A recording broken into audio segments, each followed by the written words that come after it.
Mayor's Chief of Staff, Steve Carver, often says, Jared, you know, your job at the Department of Environment seems to be just to control the weather, and you do an appalling job of it. Well, today I delivered. We got wind devices, and thank you all for coming. Woo. Actually, too windy. So I'm Jared Blumenfeld, Director of the Department of Environment. Thank you for coming out today. A number of years ago, the Mayor directed Johanna Parton and I and said, you know what, we've done a lot on solar. I want you to look at ground source heat pumps and look at geothermal. I want you to look at wind. And often, you know, we get accused of doing things really quickly. In fact, that's really not the case. I wish we could move quicker. It took a year to bring the task force together. This great task force behind me has been looking at how we can maximize urban wind power. Some of the devices, which hopefully we'll unleash in a minute, will tell the story much more eloquently than I can. I live in Twin Peaks, always windy. Sometimes it's sunny, but it's always windy. So a lot of San Franciscans want to know, if I can't put solar on my roof, but it's windy, is there a solution? And today we're unveiling part of that solution and talking about really what we've done to make it easier in San Francisco to install urban wind turbines on your roof than it is in any other city in the nation. So we wouldn't have been able to do this without the push, the hard push, the wind behind our sails, Mayor Gavin Newsom.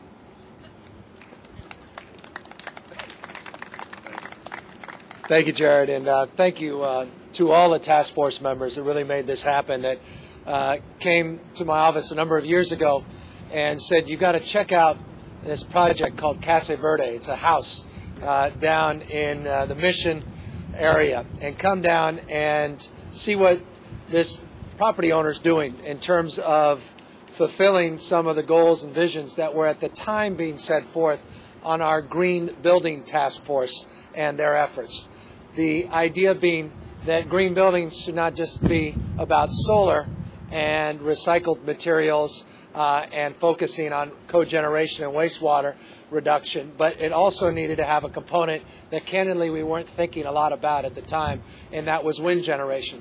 And really, this is where this idea was born, was going down to that residence and seeing this wind generator in the backyard firsthand. And as a consequence, a few people that were there, we were doing a roundtable, said, you know what, we should really organize along a similar path what you've done on green buildings with an urban wind task force. I didn't candidly understand at the time the enthusiasm. I didn't necessarily appreciate the willingness for people to eagerly engage in this dialogue. Formally, that dialogue organized around an effort in June of 2008, and then formally with a task force that was convened in July, their first meeting, 2008, where we had dozens and dozens of people, business leaders, labor leaders, environmentalists, folks that were concerned about preservation, and some that were concerned exclusively about birds and bats. It was a very diverse group of people that came together. They had a lot of spirited meetings. I remember joining you in one of those meetings saying, let's get this thing done, let's move forward. And you guys encouraged me. You said, well, one thing you can do right now, Mayor, is do an executive order and basically start pushing forward some of the permitting issues and start exploring ways the city can walk its talk before we're done with our report on looking at municipal wind generation or wind strategies by looking at existing city structures and potentially doing some pilots. So we moved forward with that executive order. We started building teams of folks within the city to start identifying places where we thought it was appropriate to put some demonstration projects up, and that led us to where we are today, formally with the announcement of 29 recommendations that come out of this task force report. It's interesting how much attention this effort has gotten. I remember driving, or rather taking the train from New York down to Boston and picking up an Amtrak magazine, and on the cover was Mayor Bloomberg talking about urban wind farming and urban wind generation. About 6 months after we initiated this task force, we inspired, and I actually did some follow-up And it was literally some of the work that was being done out here that inspired his consideration to do the same. And we're getting calls from mayors across the country. Again, marking a point that I want to underscore, that I didn't appreciate the magnitude of people's enthusiasm for what we were trying to do and what we are trying to do. So with that, here's what we are going to initiate.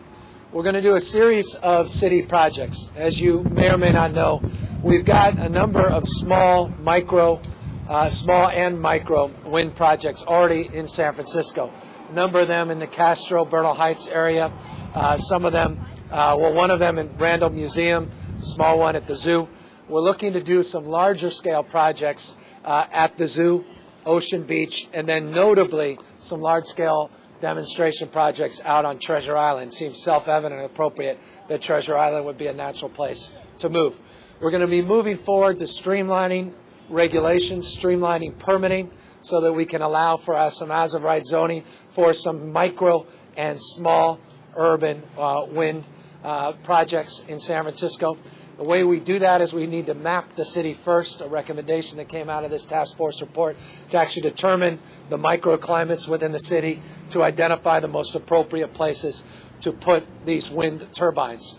It doesn't necessarily work everywhere, but in certain areas we think it will work a lot more, including, by the way, that building you see right behind you, in front of me to the right, Fox Plaza, which was identified on some of our earlier mapping as an ideal location to put some demonstration projects on the roof. We have a leader in the hotel industry who's going to talk in a moment about his desire to be the first hotelier in San Francisco to put a wind generating project on his roof, which we think is a fabulous idea. I think it's, as a hotelier myself, a smart marketing idea, if nothing else. He'll get international attention for doing it. Even though it's the right thing to do, it's also, I think, a brilliant thing to do just from a business perspective.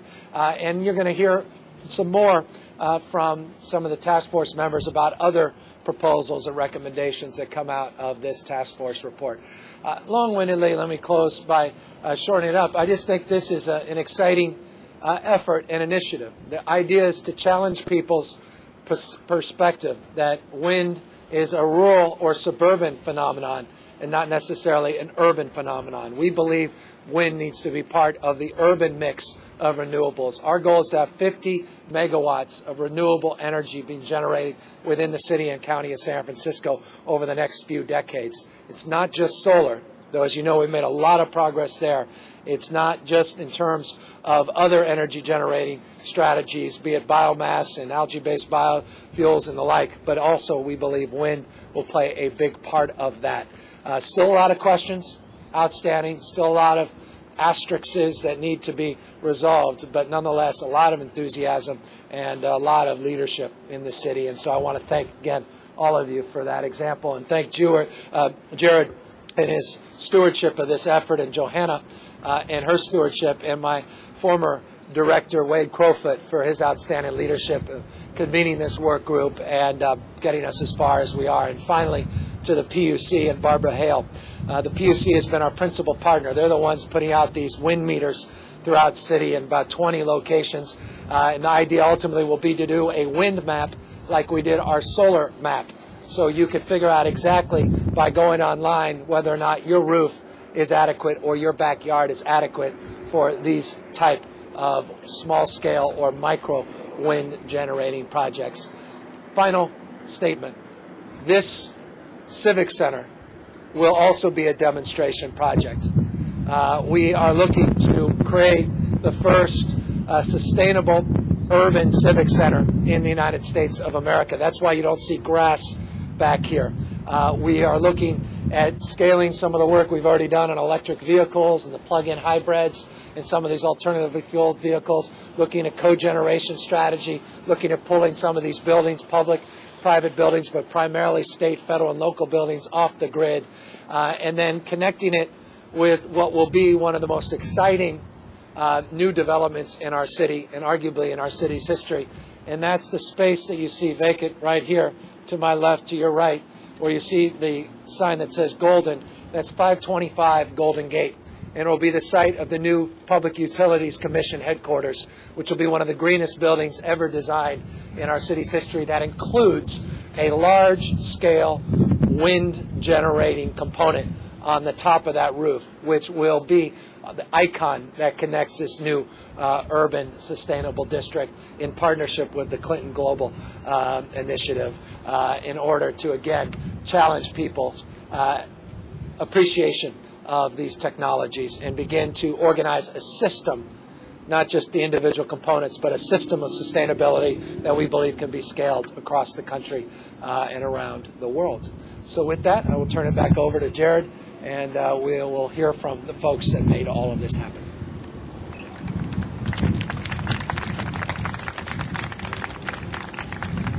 So we hear a lot about green jobs in San Francisco. Next up is Todd Pellman with Blue Green Pacific, who's actually creating green jobs in the southeast of San Francisco in the Bayview, building micro turbines. Todd was also a member of the task force. Thank you, Todd. Thanks.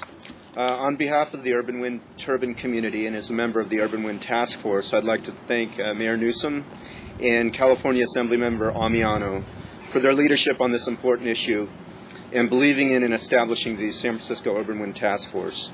Additional thanks to Johanna Parton, Craig Nikitas, Cal Broomhead, Wade Crowfoot, Lawrence Cornfield, and everyone else who participated within the Urban Wind Task Force.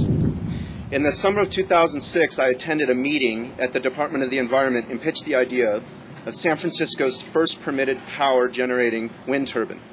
Cal and Johanna said that it would be a challenge to implement such a project, but that the time may be right for the mayor's administration and the city to be supportive of such a novel approach to renewable energy.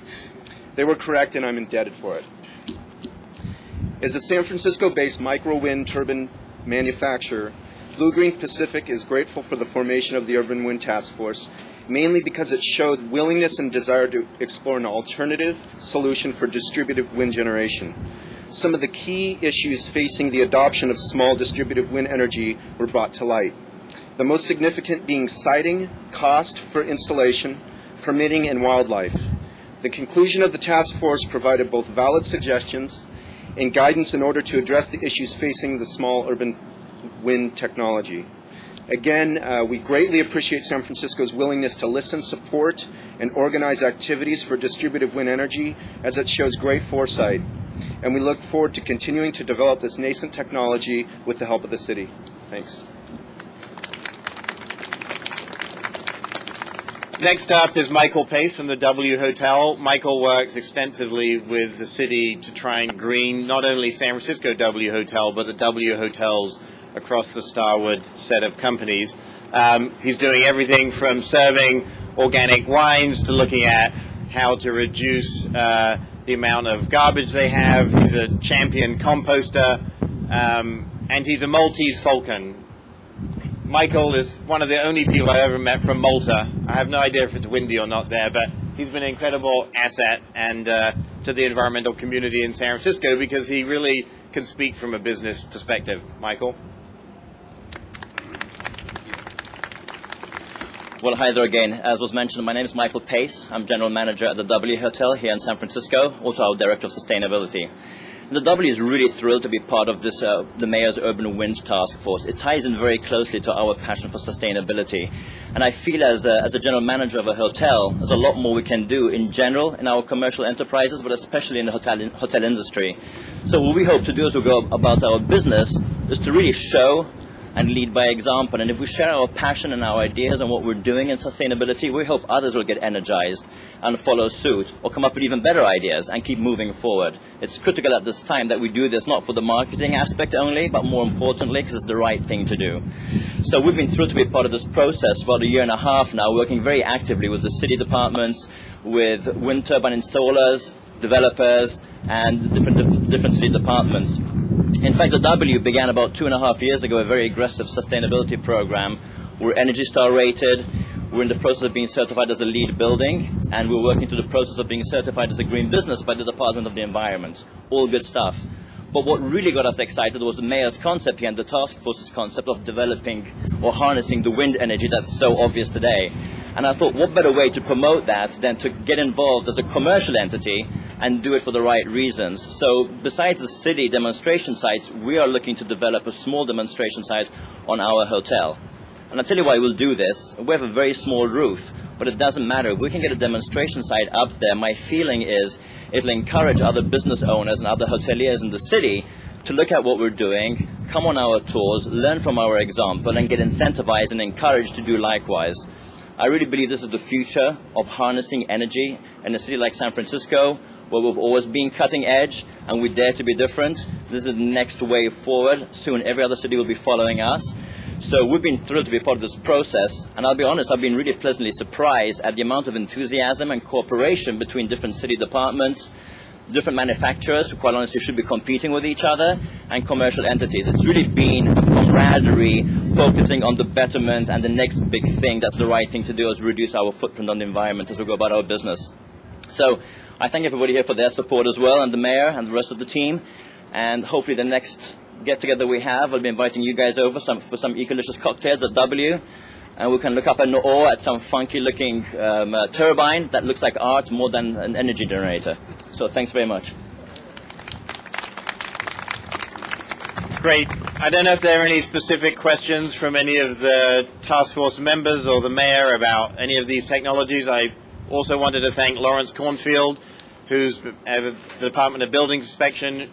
Without building inspection, these things don't go up. So Lawrence, thank you very much for all your help.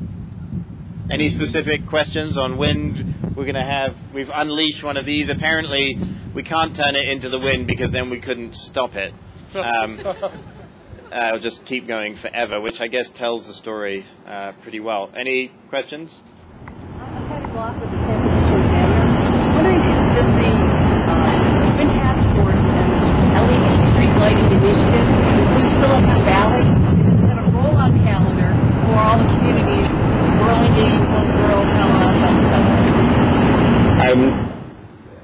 So one of the big initiatives that the mayor and the Clinton Global Initiative have been pushing is LED streetlights. So all these stop lights and walk signs are all LED. They're significantly more efficient than conventional lights and more efficient than compact fluorescent lights. So one of the things that the PUC has been looking at, Barbara Hale, we actually have some LED streetlights right behind us next to UN Plaza, in between there. So we've got demonstrations, and we're now looking at the next big wave of them. There are significant financial investment, and we need to make sure that that investment is realized, but the mayor is pushing all of us, both the Department of Environment and the PUC, to implement it as soon as possible. And obviously, if you can get renewable energy powering LED streetlights, you're doing even more good. Any other questions?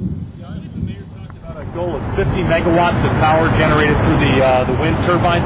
Could you put that in perspective of how much power the city uses as an organization and how much power the people of the city use? So I think the mayor, just to clarify, he said it I think clearly, but it may have been the total goal for everything, which includes solar, wind, tidal wave, the whole suite would be 50 megawatts. The entire city of San Francisco uses about 950 megawatts, the whole community of San Francisco. And then when you look at just the city portion of that, we use about 5%. So, how much? 120 megawatts. That includes Muni, which is all electric. So we have quite a large electric load because San Francisco's, all the municipal vehicles are run on electricity or biodiesel. So that kind of puts it in context. Sir? And just new job opportunities. Would there be anything up and coming that might be training for maybe the homeless, perhaps? A big part of our efforts on solar have been a workforce training component. One of the 29 recommendations that came out of this task force was to develop those workforce training programs for urban wind. We haven't candidly organized any workforce training programs that have been targeted at this technology, and this is one of the big recommendations that come out of this task force report, and one of the things we'll be pushing forward with. Again, we think a lot of the similar workforce, the technical components that are provided in terms of workforce training for solar are easily adaptable to wind generation. So a lot of the similar expertise is necessary. And so just incorporating strategies with our Green Academy through City Build and others, and our partnerships with Community College is a big part of the implementation goal here. Incidentally, the LEDs, you can see them back there in front of the library, et cetera. And the physical characteristics, which are self-evident. We're playing with a lot of different LED manufacturers, and we primarily focus on the Tenga line for the first phase of the rollout. The goal would be ideally to replace every single city light. The reality is there's so many different technologies and components that go into the LED that we don't want to do it all and then make a big mistake in terms of cost. So we're actually playing around with different technologies. The one we launched over there a few months back, you can actually go, and actually I did this on my iPhone, and actually turn on the LED lights. They have a flashing component, so emergency vehicles that come in, they don't have to figure out where 2635 Bush is. The light will be shining right there, flashing the street light at 2635 Bush with the components that are part of this new technologies that are being advanced on LEDs. But the 50 megawatts, that's a goal by 2030 to be completely carbon neutral as a city. It's a goal I'm absolutely convinced we can achieve. It goes part of our San Francisco Forward Plan, our local global climate action plan, which is being updated. And this is just one of many components. We're still committed to the ocean power part of things, and we're focused now very enthusiastically about the wave generating component, which is now looking to be much more favorable than the tidal, but we're not giving up on that. I think newspapers often get this wrong. They sort of dismiss controversy related to technology. I would make a stronger argument that this technology is even more problematic in terms of cost when you initiate it, except sometimes we don't make that argument if it makes more sense to us. My point being this: when you first start out with a new technology, it's very costly going in.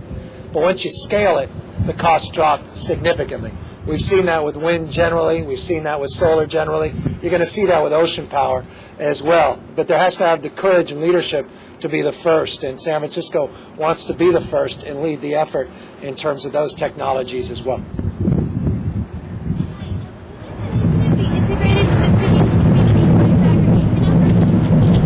It certainly could be. We are not. We haven't. I haven't gotten that far along in the consideration. But someone with the PUC 2 years ago initiated the budget to move us in that direction. I don't see any reason why not, but I don't know the details yet of how that can be.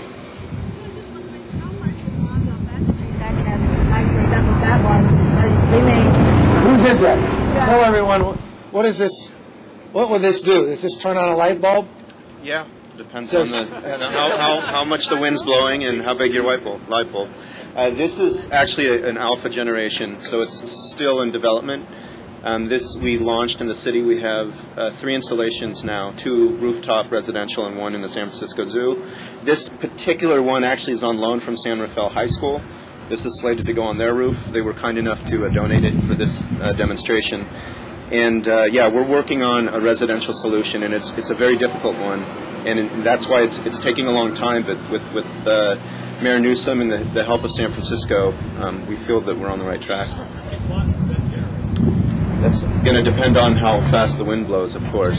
But right now, I mean, it would be pretty small. We're talking watts, 20, 30 watts at this point. Kamal Swords the Plowshares is very powerful. In the event of a situation, as a city considered planning for redundancy, do we need power generation in the event of an emergency?